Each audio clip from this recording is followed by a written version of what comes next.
Okay, Sir JR, 100 meters, 4-inch target plate. As per requested po ninyo, subukan nating patamahan. Scoop ko po itong gamit ko, sir, kasi mukhang medyo mahirapan tayo kapag gagamit tayo ng BSA. Okay, firing. Okay, hit. Medyo mataas yung patama natin. Baba natin konti. Dalhin natin sa 5 mil. 5 mil yung hold over natin. Okay, firing 5 mil. Tayo, medyo mahangin.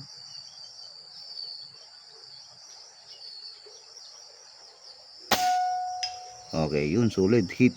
So 3 times kung napatamaan, Sir JR Sinon, walang duda, nakakatama po talaga tong unit ninyo, no doubt.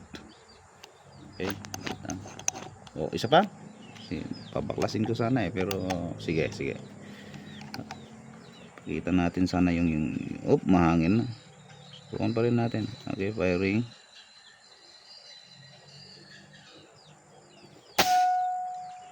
Hangin na nga.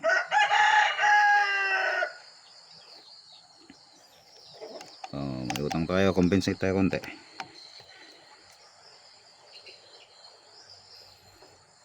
Okay, saan nangangin dito? Try natin dito.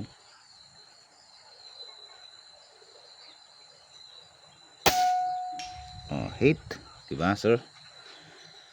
Ganun talaga, kailangan nating magbasa ng hangin kung ano ang wind direction nila, ano yung value nila, then doon tayo magko-compensate. Compensation ang word ko kasi hindi ko naman siya kino-compute. Okay, pakita ko, sir, yung inyong unit. Ito na, sir JR. Zoom out muna natin konti. Yun, ayun yung Ascara, new Ascara. Ayan, sir, medyo mahangin-hangin ngayon, mahangin-hangin, pero okay lang yan, kaya pa rin naman ng unit ninyo. So newly upgraded po ang unit ni Sir JR.